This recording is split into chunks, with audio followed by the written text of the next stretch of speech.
Hey team, and welcome to another video in the Astrological Magical Elections video series.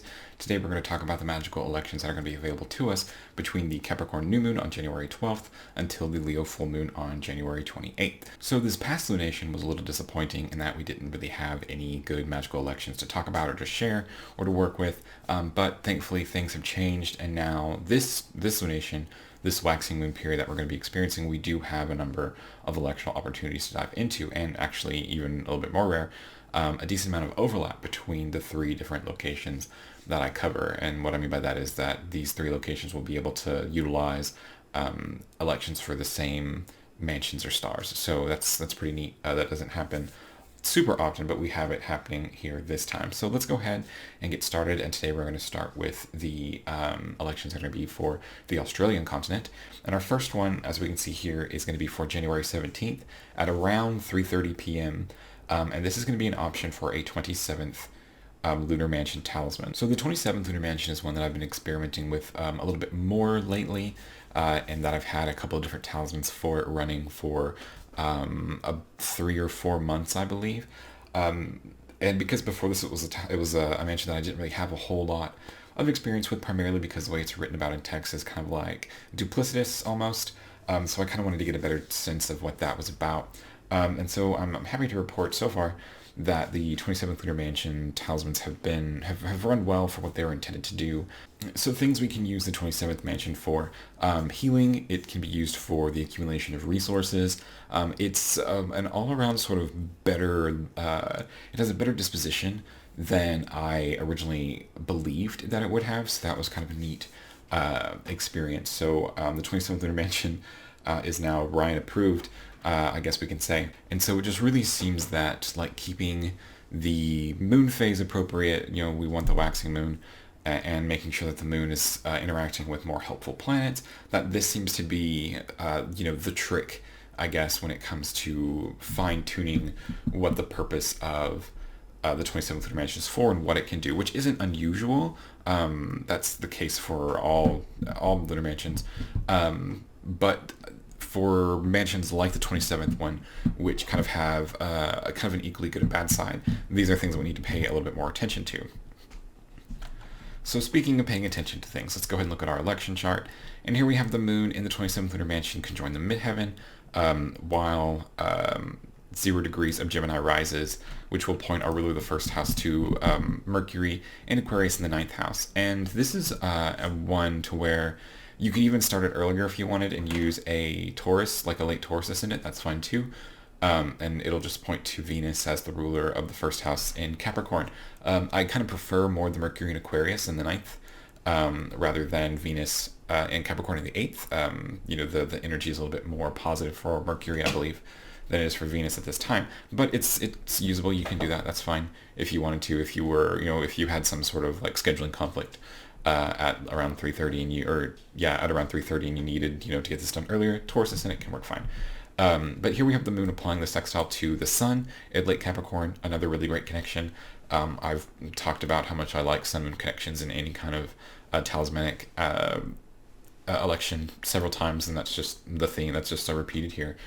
And meanwhile, we've got the Mars and the Saturn positions, more towards the cadent houses, not interacting with the ascendant or the moon, or the ruler of the first house. So all in all, just kind of a safe election chart there. So this next chart, sort of the next and final chart for the Australian continent, is actually going to be kind of like a 2-for-1 chart in a way, in that it can be used for two different things, or you can use it for 2 separate talismans at the same time. That's fine. I wouldn't necessarily combine them into one talisman necessarily. And here we're going to have options for this is either going to be a 5th Lunar Mansion talisman, which we'll talk about first. The 5th Lunar Mansion is a mansion that is mostly concerned with knowledge, with information, and with insight, or for dream work, dream visitation, lucid dreaming experiences, astral travel and projection, if that's something that you're interested in. The 5th Lunar Mansion can be very helpful with that. Kind of more materialistically, I guess we could say, less fantastical. The 5th Lunar Mansion is useful for studying, to help learn, to help one prepare for examinations and retain information. And then, of course, it has these other associations like dream work and spiritual travel and things like that, that it can be used with as well. And so in this chart, we've got the moon on the ascendant in the 5th Lunar Mansion, And here she's applying the trine to the sun, which is really great when we're talking about like information and insight, or dreams and prophecy and things like that. That's stuff the sun can absolutely take control over and do very well. And then we have Mercury as the ruler of the first house, in Aquarius in the ninth house, unafflicted by Mars or Saturn, doing very well. So the other thing that this chart can be used for is, the sharp item among you probably noticed, is that the ascendant at 0 degrees, Gemini with the moon applying to this degree, is the basic foundation of a Pleiades fixed star talisman. So the Pleiades is a talisman that it actually has, now that I think about it like this, actually has a decent amount of overlap with the fifth lunar mansion. Not so much that the fifth lunar mansion and its associations with like knowledge and learning per se, but the Pleiades talismans are used primarily to be able to see kind of into like unseen realms in a way. So the Pleiades talismans are used to help with eye health. So like with sight and vision problems, it can help to alleviate those. It's useful for interacting with or being able to see spirits, and the spirits of the deceased a little bit more specifically.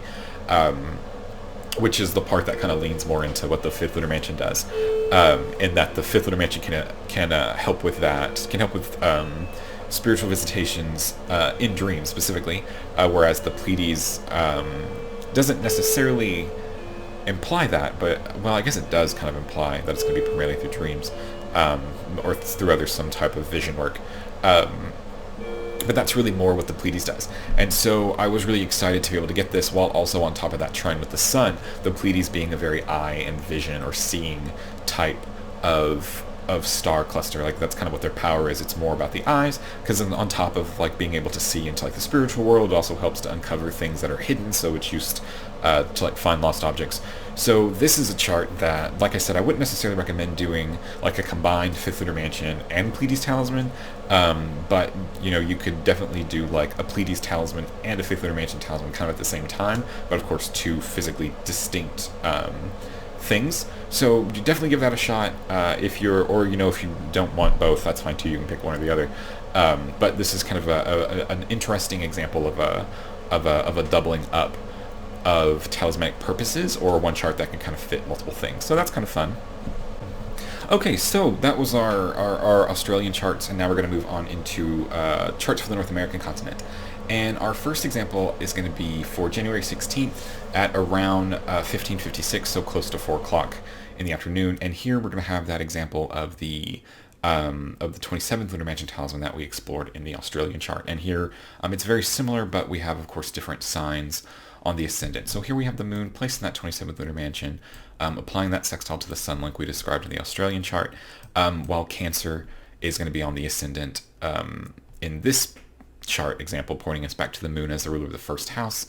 The ascendant and the moon are both free from afflictions of the malefic planets, doing very well, a very solid type of election in general. And can I just say for a minute how nice it is to be able to use like the sign Cancer, like ascending, or otherwise emphasized after so long of having to worry about squares and oppositions with Mars or Saturn, and kind of like the cardinal crunch that we all went through. So now we can kind of move more into utilizing Aries, Cancer, Libra, and Capricorn. And now we're going to be a bit more cautious when it comes to utilizing, of course, the fixed signs Taurus, Leo, Aquarius, and Scorpio. So that's kind of our trade-off there. But the 27th lunar mansion, to kind of give a description of that for those who are tuning in, specifically for the North American charts, the 27th lunar mansion is one that is a bit more two-faced in its in how it's described in traditional text, which has made me more cautious about its utilization and sharing elections of it for a long time. But over the past few months, I've actually had a couple of 27th lunar mansion talismans for different people or for different purposes in my life, and kind of tracking how those have worked out. I've actually come to appreciate the 27th lunar mansion much more. It does have that kind of like two sides of the same coin, kind of good evil thing kind of going for it, I think, in that on the one hand it can be very productive and used to build up things, but it can also be used to like tear down things kind of at the same time. So for this, we really have to lean into being more cautious about our electional setup, making sure that the moon is waxing and not waning, to be able to get those more healthful, more hopeful powers of the 27th lunar mansion, making sure we're aspecting planets that are more benefic, Sun, Venus, Jupiter, and trying to stay away from planets that are a bit more controversial or a bit more difficult in how they like to handle things. Just because the 27th lunar mansion seems to be one that can more easily tip over into being a little bit more destructive than we would like it. So the 27th lunar mansion is used for health and healing, can be used for accumulation of resources, and things like that. So just kind of like overall a very nice, I can only say like those really two things because that's what I've used it for so far. There are other things it's associated with that I haven't yet tried out, so we'll kind of work with that more as we move forward into it. So our next example for the North American continent's elections is going to be actually just for that next day, about 24 hours later, January 17th at around 4:11 p.m. And here we're going to have an opportunity for a 28th Lunar Mansion talisman. The 28th Lunar Mansion is one that I like to share, one that I like to talk about. I think it's a lot of fun, and I recommend everybody kind of have one or use one or keep one around. But the 28th Lunar Mansion is one that's about accumulation of opportunities and accumulation of resources. Traditionally, this is the one that was used to draw fish into a location for a fisherman to scoop up. And while it can definitely be used for fishing, if you are an individual who likes to fish or fishes, competitively or as a profession, absolutely you can use it for that more traditional signification. But for those that do not, we can still utilize this chart in that we're kind of taking it a bit more metaphorically, and we're talking about this talisman or this mansion within the context of accumulating, bringing things together, revenue streams, professional opportunities, things like that. So, and this is why I recommend the 28th Lunar Mansion. Just people keep one around just because it can be used so well, especially for people who are more self-employed or take more like through consultations or commission work or anything like that. This can be really great to keep around. So I definitely recommend a 20th Lunar Mansion talisman for anybody who is getting started in any one of those kind of more self-employed or crafty type careers, or even for anybody who's more well-established in those fields. There's always more to do. There's always more to grow. So taking a look at our election, we have the moon placed in the 20th Lunar Mansion close to the midheaven, while she's still applying that sextile with the sun that she was in the chart previously. For the 27th Lunar Mansion, she maintains that connection with the sun now, of course, closer than it was then in this chart here as well. And then we've got Cancer on the ascendant, which points us back to the moon as the ruler of the first house. The moon is unafflicted by Mars or Saturn. The ascendant is unafflicted by Mars or Saturn. So just other, this is also one of the other great things about being able to utilize the sign Cancer more in election charts, is that because we're always concerned not only with the moon being unafflicted, but also with the ruler of the first house being unafflicted. If we can make the ruler of the first house and the moon the same planet by making Cancer the ascendant sign, then we've cut our work in half for what can qualify as a good electional figure. So we're going to see more of this in the future. Just this is my helpful tip for election crafting. Put Cancer on the ascendant, half your problems disappear. So our next and kind of final election for the North American continent is going to be that 2-for-1 that we shared first in the Australian section. And this is going to be that combined-ish chart for either a 5th Lunar Mansion talisman or a Pleiades fixed star talisman. So taking a look at the chart really quickly, we have the moon placed in the 5th Lunar Mansion up here, conjoined the midheaven, and at this time she is applying a trine to the sun in Aquarius. So we've got the moon there, and we have the ruler of the first house as Mercury here, placed in the 6th house. Not a great house to be placed in, but other than that, Mercury is unafflicted either by Mars or Saturn, which makes it a fun election to utilize. So really quickly, taking a look at this, if we wanted to kind of take it a step back, of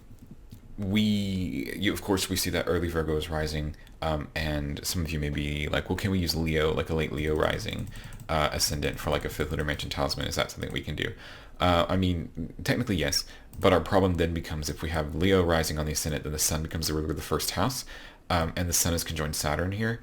Well, I guess that's not a very great depiction, but there we go. The sun is conjoined Saturn here, which is something that I really don't want to invoke and involve. And then, of course, if we have that, we have to deal with the Mars square to the sun, and that's just a bit too much for the ruler of the first house to have to go through. So this is why we would prefer to have the early Virgo rising as opposed to a late Leo rising. And then, of course, if you're going to take this chart and utilize it as a Pleiades fixed star talisman, then you cannot utilize a late Leo ascendant because you need to keep 0 degrees of Gemini-ish, close-ish, on the midheaven degree to have the moon be able to apply to that on the midheaven, while also maintaining that shrine to the sun. So the fifth Lunar Mansion talisman is one that is used primarily for the accumulation of knowledge and information. It's great for study. It's great for learning. It also has other kind of more esoteric uses through revelations in dreams, dream work, lucid dreaming, astral travel, that kind of thing.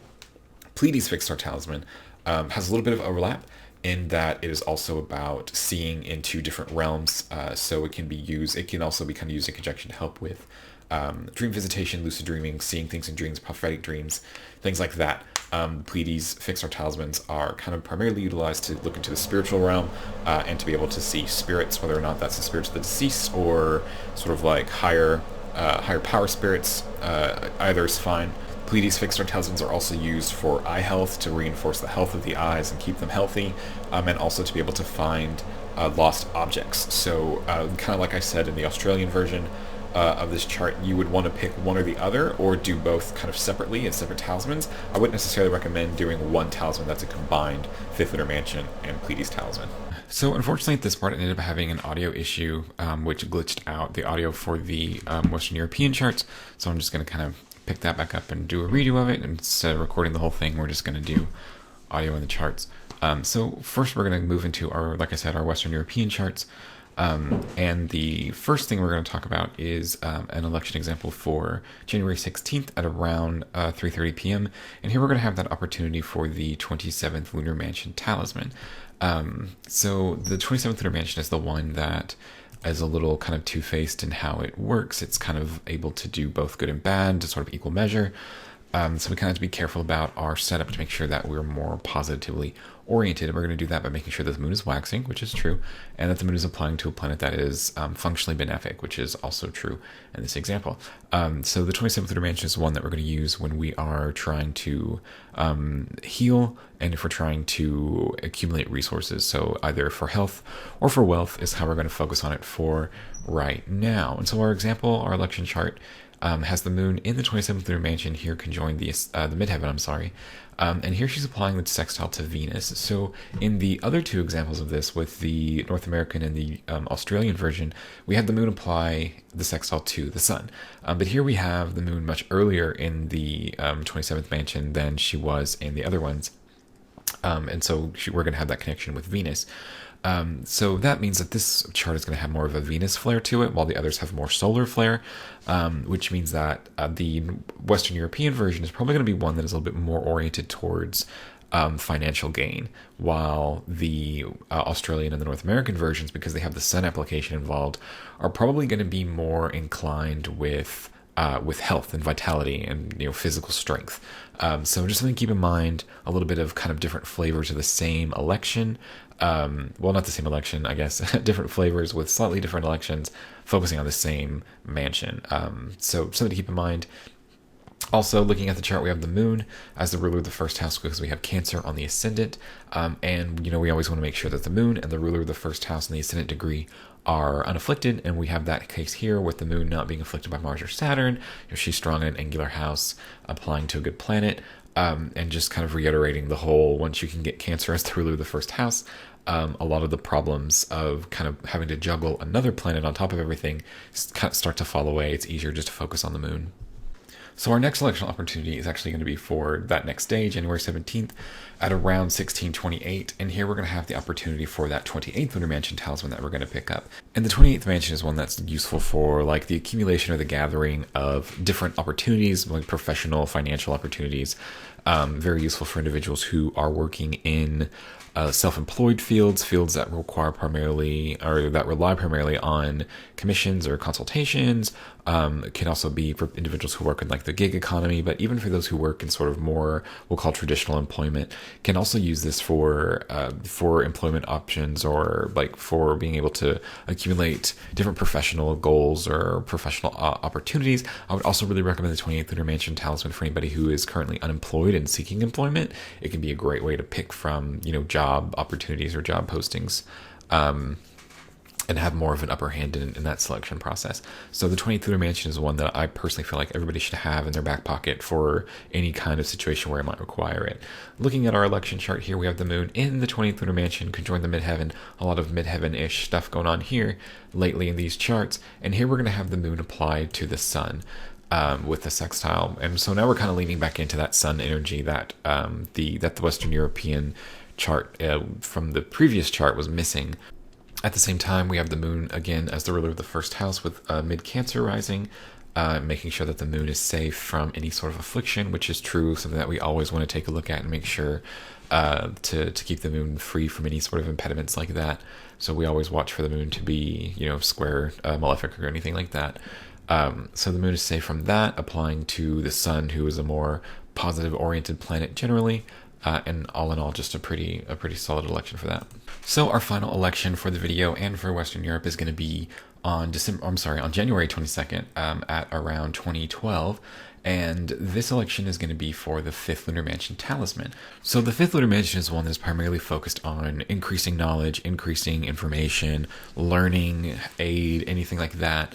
But it also has kind of this other side of it that is more focused on dream work, on having dream revelations, whether that's like prophetic dreams or receiving answers to like concerns or guidance in dreams through the visitation of spirits, or like astral projection, astral travel, lucid dreaming experiences, anything like that. The 5th Lunar Mansion is pretty good for. So definitely take advantage of it if you are interested in exploring those fields, or are trying to batten down the hatches, as it were, for some sort of exam or test or anything like that. The 5th Lunar Mansion is helpful for. So here in this chart, we have the moon conjoined, the moon in the 5th mansion conjoined the midheaven, while applying the trine to the sun. As the moon moves into Gemini, she'll perfect that trine. And I always really like sun-moon aspects, kind of in general. The waxing moon trine, I think, is probably one of the more powerful aspects that's kind of slept on within astrological magic and electional astrology in general. And so we have that here, and especially since the 5th Lunar Mansion is about information and, prophecy and things like that. And so too is the sun. It's nice to have that connection or that combination involved, weaving sort of the sun's more natural powers to do some of the things that the 5th Lunar Mansion can also do. It's a nice pair. As far as that goes. Looking to the ascendant, we have 3 degrees of Virgo, on the ascendant, which points us to Mercury as the ruler of the first house. In the 6th house, which isn't a super great place for a planet, but what we're mostly concerned with are afflictions from other planets, kind of breaking down what we're trying to build up. And so Mercury is free from bad aspects of Mars or Saturn, and free from combustion of the sun. So Mercury's still doing okay, even if it's cadent, which is fine. For those of you who've watched other video, or like watched the rest of the video, you'll know that the Australian and the North American versions of this chart were coupled, kind of came together, packaged with a potential Pleiades election for the same time. Unfortunately, Western Europe does not get that, and we can kind of talk about why. Basically, when you're trying to elect a fixed star election or a fixed star talisman, you want to have the degree of the zodiac that the star is projected to on an angle. We'll also have the moon applied to that. So if we move the midheaven, as I have here now, to 0 degrees of Gemini, what will end up happening is we'll have the moon at 23 degrees Taurus, which is more than 5 degrees past the midheaven degree. 23 degrees Taurus is 7 degrees away from 0 degrees Gemini.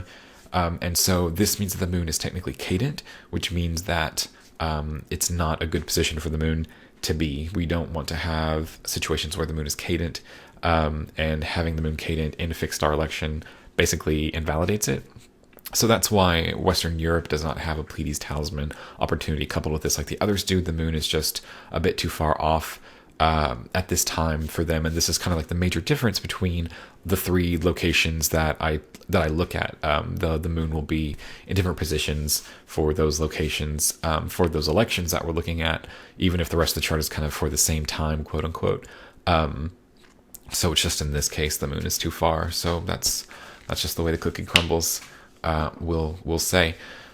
But anyway, those were all the electional opportunities that I had to share with you guys. It's nice to have some after last week not really having any. Sorry about the audio issue and sort of being too lazy to re-record it all and act like it didn't happen. But anyway, I will see all of you guys next time on the Leo full moon, and thank you so much for watching.